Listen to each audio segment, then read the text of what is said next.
جن لوگوں نے اپنے دین کے حصے بکھرے کر لیا اور خود بھی کئی کئی فرقے ہو گئے، ان سے تم کو کچھ کام نہیں، ان کا کام اللہ کے حوالے۔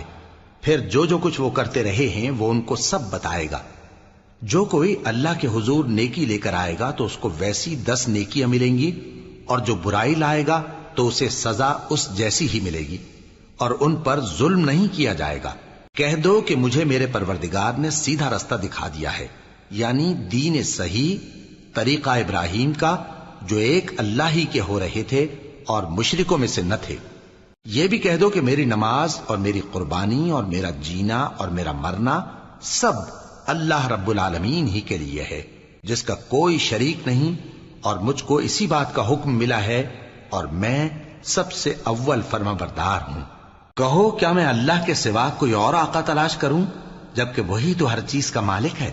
اور جو کوئی برا کام کرتا ہے تو اس کا ضرر اسی کو ہوتا ہے، اور کوئی شخص کسی دوسرے کے گناہ کا بوجھ نہیں اٹھائے گا۔ پھر تم سب کو اپنے پروردگار کی طرف لوٹ کر جانا ہے، تو جن جن باتوں میں تم اختلاف کیا کرتے تھے وہ تم کو بتائے گا، اور وہی تو ہے جس نے زمین میں تم کو اپنا نائب بنایا اور ایک کے دوسرے پر درجے بلند کیے، تاکہ جو کچھ اس نے تمہیں بخشا ہے اس میں تمہاری آزمائش کرے۔ بے شک تمہارا پروردگار جلد عذاب دینے والا ہے، اور بے شک وہ بخشنے والا ہے، مہربان بھی ہے۔